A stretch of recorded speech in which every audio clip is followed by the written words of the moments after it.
हनुमान् श्रीपदो वायुपुत्रो रुद्रो नघोजरः अमृत्यवीरवीरश्च ग्रामवासो जनाश्रयः धनदो निर्गुणः शूरो वीरो निधिपतिर्मुनिः पिङ्गाक्षो वरदो वाग्मी सीताशोकविनाशकः शिवः शर्वपरो व्यक्तो व्यक्ताव्यक्तो धराधरः पिङ्गकेशः पिङ्गरोमा श्रुतिगम्यः सनातनः अनादिर्भगवान् देवो विश्वहेतुर्जनाश्रयः आरोग्यकर्ता विश्वेशो विश्वनाथो हरीश्वरः भर्गो रामो रामभक्तः कल्याणप्रकृतिस्थिरः विश्वम्भरो विश्वमूर्तिर्विश्वाकारश्च विश्वपः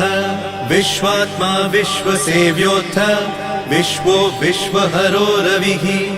विश्वचेष्टो विश्वगम्यो विश्वध्येयः कलाधरः प्लवङ्गमः कपिश्रेष्ठो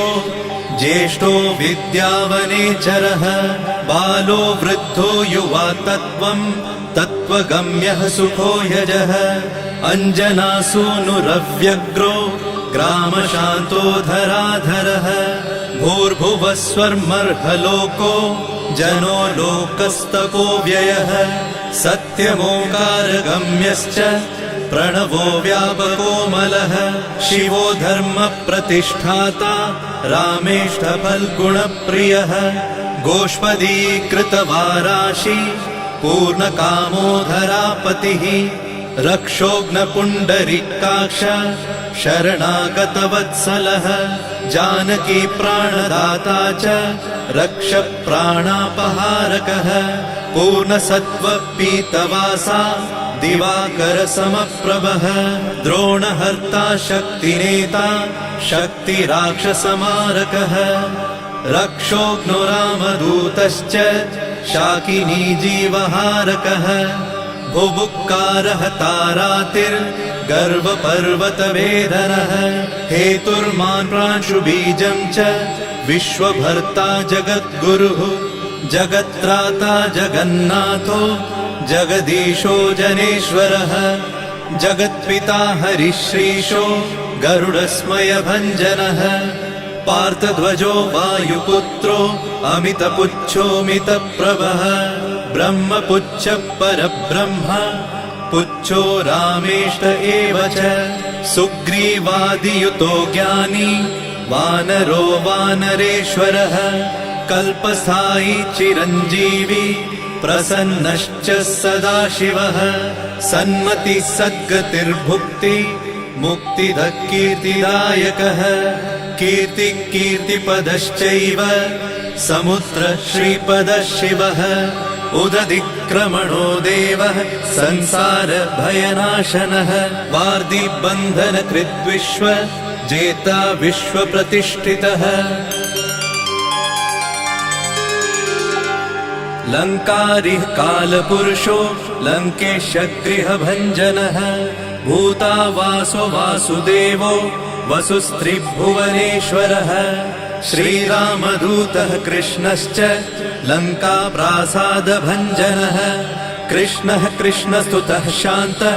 शान्तिदो विश्वपावनः विश्वभोक्ता च मूर्तिग्रह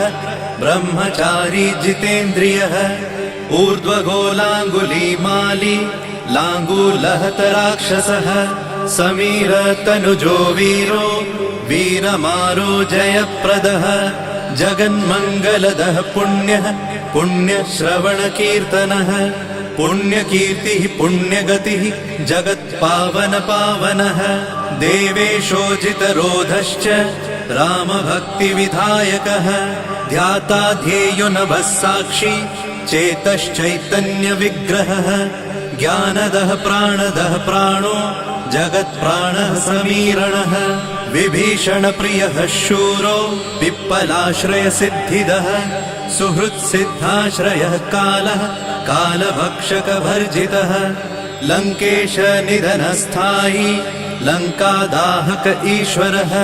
चन्द्रसूर्याग्निनेत्रश्च कालाग्निः प्रलयान्तकः कपिलः कपिशः पुण्य राशिर्द्वादश राशिगः सर्वाश्रयो प्रमेयात्मा रेवत्यादिनिवारकः लक्ष्मण प्राणदाता च सीता जीवनहेतुकः रामध्येयो ऋषिकेशो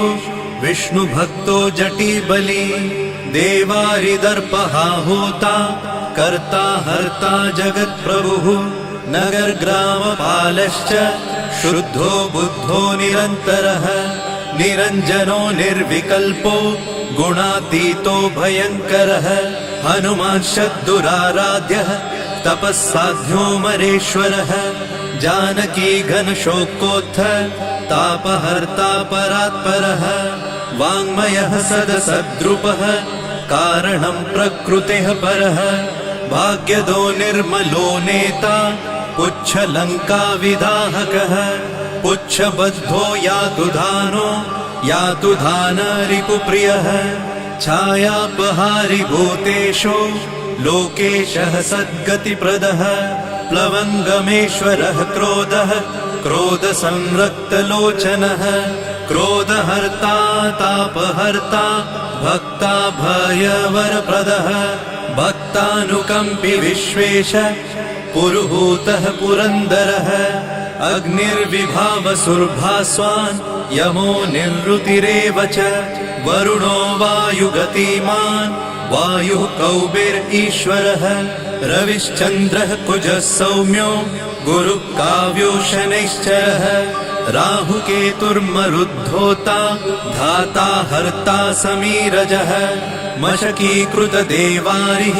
दैत्यारिर्मधुसूदनः कामः कपिः कामपालः कपिलो विश्वजीवनः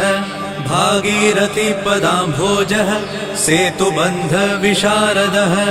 स्वाहा स्वधा हविः कव्यम् हव्यकव्यप्रकाशकः स्वप्रकाशो महावीरो लघुश्चामितविक्रमः प्रडिनोडीनगतिमान् सद्गतिस्पुरुषोत्तमः जगदात्मा जगद्योनिर्जगदन्तो ह्यनन्तकः विपाप्मा निष्कलङ्कश्च महान् महदहङ्कृतिः खं वायुः पृथिवीयप वह्निर्दिक्काल एव च क्षेत्रज्ञः क्षेत्रपालश्च पल्वलीकृतसागरः हिरण्मयः पुराणश्च खेचरो भूचरो मनुः हिरण्यगर्भः सूत्रात्मा राजराजो विशाम्पतिः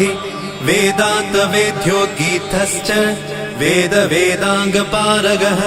प्रतिग्रामस्थितः साध्य स्फूर्तिदाता गुणाकरः नक्षत्रमालिभूतात्मा सुरभिकल्पपादपः चिन्तामणिर्गुणनिधिः प्रजापतिर्नुत्तमः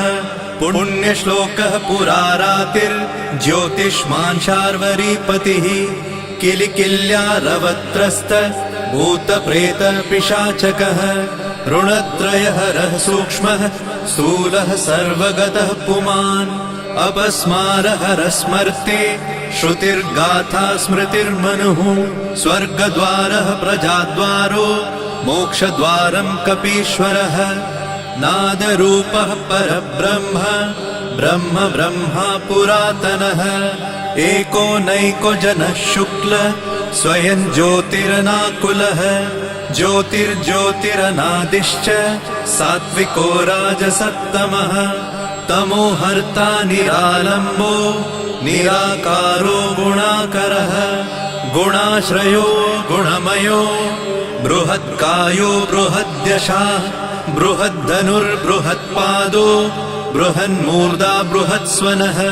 बृहत्कर्णो बृहन्यासो बृहन्नेत्रो बृहद्गलः बृहद्यत्नो बृहच्चेष्टो बृहत्पुच्छो बृहत्करः बृहद्गतिर्बृहत्सेव्यो बृहल्लोकफलप्रदः बृहच्छक्तिर्बृहद्वाञ्छा फलदो बृहदीश्वरः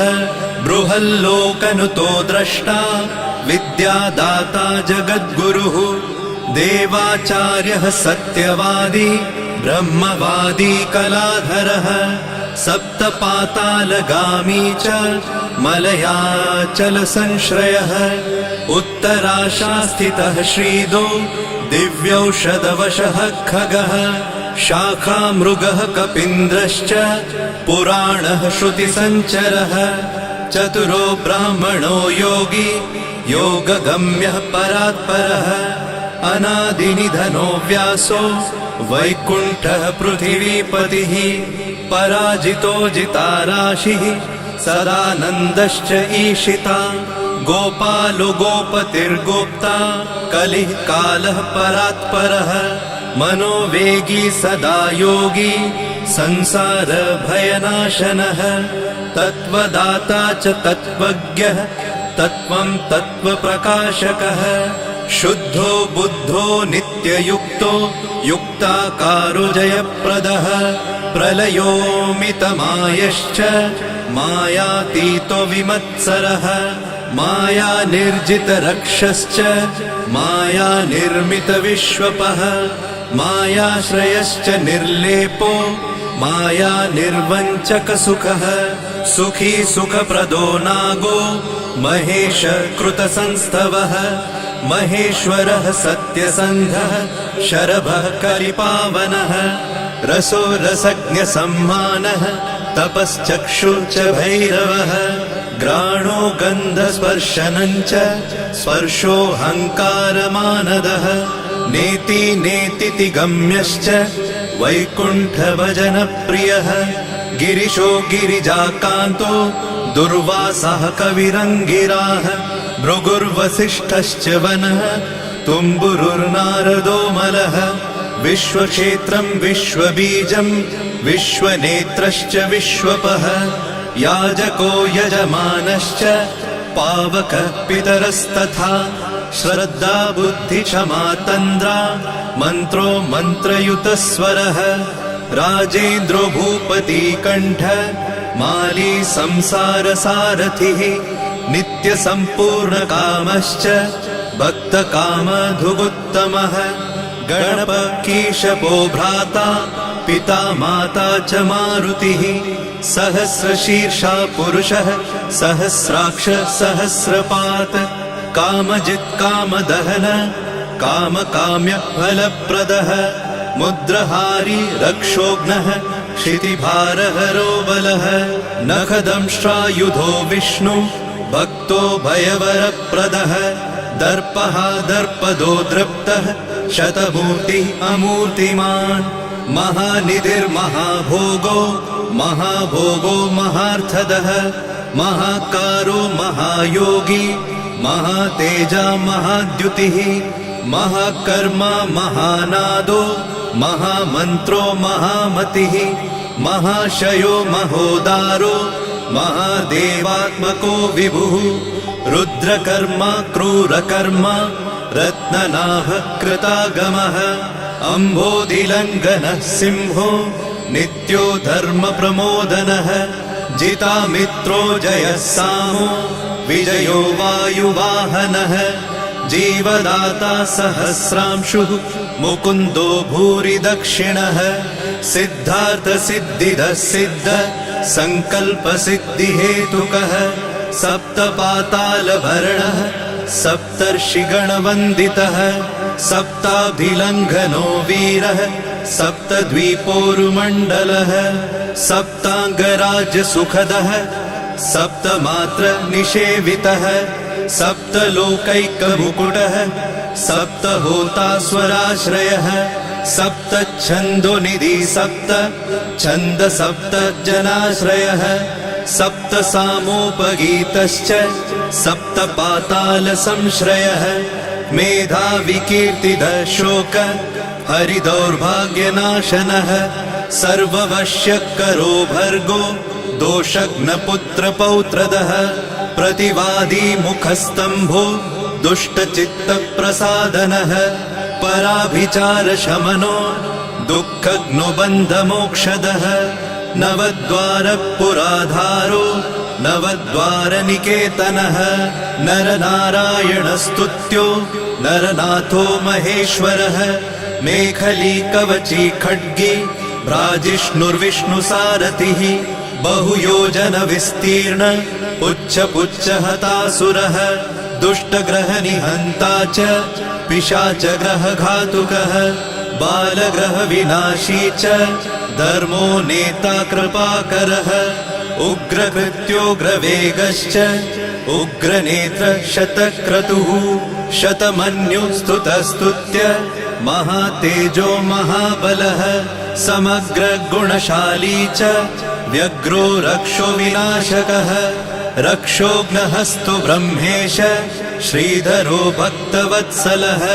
मेघनादो मेघरूपो मेघवृष्टिनिवारकः मेघजीवनहेतुश्च मेघश्यामो परात्मकः समीरतनयो बोधा तत्त्वविद्याविशारदः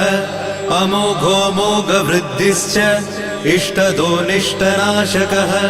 अर्थोऽनर्थापहारी च समर्थो रामसेवकः अर्तिधन्यसुरारातिः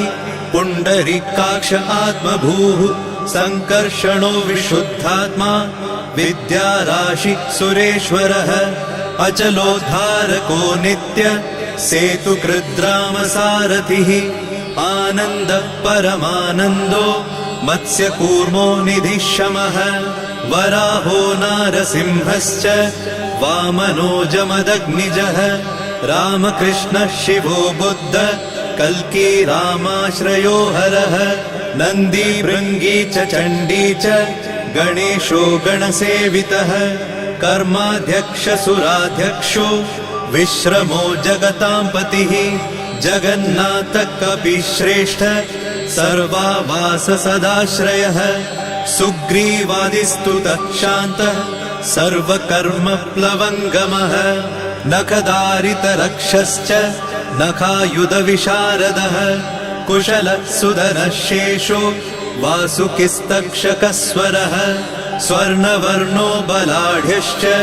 रामपूज्यो घनाशनः कैवल्यदीपकैवल्यो गरुडपन्नगो गुरुः किल्यारावहताराति गर्वपर्वतभेदनः वज्राङ्गो वज्रवेगश्च भक्तो वज्रनिवारकः नखायुधो मणिग्रीवो ज्वालामाली च भास्करः प्रौढप्रतापसपनो भक्ततापनिवारकः शरणं जीवनं भोक्ता नानाचेष्टो ह्यचञ्चलः सुस्वस्थोष्टास्य हा दुःख शमनः पवनात्मजः पावनः पवनः कान्तो भक्तागः सहनो बलः मेघनादरिपुर्मेघ नादसंहृतराक्षसः क्षरोक्षरो विनीतात्मा वानरेश सताङ्गतिः श्रीकण्ठ शितिकण्ठश्च सहाय सहनायकः अस्थूलस्त्वननुर्भर्गो देव संसृतिनाशनः अध्यात्मविद्यासारश्च अध्यात्मकुशलः सुधिः अकल्मषः सत्यहेतु सत्यगः सत्यगोचरः सत्यगर्भः सत्यरूपः सत्यपराक्रमः अञ्जनाप्राणलिङ्गश्च वायुवंशोद्भवः सुधिः भद्ररूपो रुद्ररूपः सुरूपश्चित्ररूपधृत मैनाकवन्दितः सूक्ष्म दर्शनो विजयो जयः क्रान्तदिग्मण्डलो रुद्रः प्रकटीकृतविक्रमः कम्बुकण्ठप्रसन्नात्मा हृस्वनासो वृकोदरः लम्बोष्ठकुण्डलिचित्र मालियोगविदाम्बरः विपश्चित्कविरानन्द विग्रहोऽनन्यशासनः फल्गुनीसूनुरव्यग्रो योगात्मा योगतत्परः योगवेद्यो योगकर्ता योगयोनिर्दिगम्बरः अकारादिक्षकारान्त वर्गनिर्मितविग्रहः उलूखलमुखः सिंह संस्तुतः परमेश्वरः श्लिष्टजङ्घः श्लिष्टजानु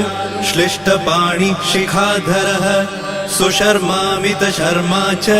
नारायणपरायणः जिष्णुर्भविष्णुरोचिष्णुर् ग्रसिष्णुस्थाणुरेव च हरिरुद्रानुकृद्वृक्ष कम्पनो भूमिकम्पनः गुणप्रवाहसूत्रात्मा वीतरागस्तुतिप्रियः नागकन्या भयध्वंसी रुक्मवर्णः कपालभृत अनाकुलो भवोपायो न पायो वेदपारगः अक्षरः पुरुषो लोक नाथो रक्ष प्रभुर्दृढः अष्टाङ्गयोगफलभुक सत्यसन्धः पुरुष्टतः श्मशानस्थाननिलय प्रेतविद्रावणक्षमः पञ्चाक्षरः परः पञ्च मातृको रञ्जनध्वजः योगिनी वृन्दवन्द्यश्च शत्रुघ्नोऽनन्तविक्रमः ब्रह्मचारीन्द्रियरिपुर्धृतदण्डो दशात्मकः अप्रपञ्चः सदाचार शूरसेनविदारकः वृद्धप्रमोदश्चानन्द सप्तजिह्वापतिर्धरः नवद्वारपुराधार प्रत्यग्रसामगायकः षट्चक्रधाम स्वर्लोको भयहृन्मानदो मदः सर्ववश्यकरः शक्तिर्नेता चानन्तमङ्गलः अष्टमूर्तिर्धरो नेता विरूपस्वरसुन्दरः धूमकेतुर्महाकेतु सत्यकेतुर्महारथः नन्दिप्रियः स्वतन्त्रश्च मेखली समरप्रियः लोहाङ्ग सर्वविद्धन्वि षट्कलः शर्व ईश्वरः फलभुक्फलहस्तश्च सर्वकर्मफलप्रदः धर्माध्यक्षो धर्मफलो धर्मो धर्मप्रदोऽर्थदः पञ्चविंशतितत्त्वज्ञ स्तारक ब्रह्म तत्परः त्रिमार्गवसतिर्भीमः सर्वदुःखनिबर्हणः ऊर्जस्वान्निर्गलः शूली मालिगर्भो निशाचरः रक्ताम्बरधरो रक्तो रक्तमाला विभूषणः वरमाली शुभाङ्गश्च श्वेतश्वेताम्बरो युवा जयो जय परिवारः सहस्रवदनः कविः शाकिनी डाकिनी यक्ष रक्षो भूतौघभञ्जनः सद्यो जातः कामगतिर्ज्ञानमूर्तिर्यशस्करः शम्भुतेजा सार्वभौमो विष्णुभक्तप्लवङ्गमः चतुर्नवतिमन्त्रज्ञ पौलस्त्यबलदर्पः सर्वलक्ष्मीप्रदः श्रीमान् अङ्गदप्रिय ईडितः स्मृतिर्बीजं सुरेशानः संसारभयनाशनः उत्तमः श्रीपरिवार श्रीभूदुर्गा च कामदृक् सदा गतिर्मातरिष्वा रामपादाब्जषट्पदः नीलप्रियो नीलवर्णो नीलवर्णप्रियः सुहृत् रामदूतो लोकबन्धु रन्तरात्मा मनोरमः श्रीरामध्यानकृद्वीरः सदा किं पुरुषस्तुतः रामकार्यान्तरङ्गश्च शुद्धिर्गतिरनामयः पुण्यश्लोकपरानन्द परेश प्रियसारथिः लोकस्वामी मुक्तिदाता सर्वकारणकारणः महाबलो महावीरः पारावारगतिर्गुरुः समस्तलोकसाक्षी च समस्तसुरवन्दितः सीता समेत श्रीराम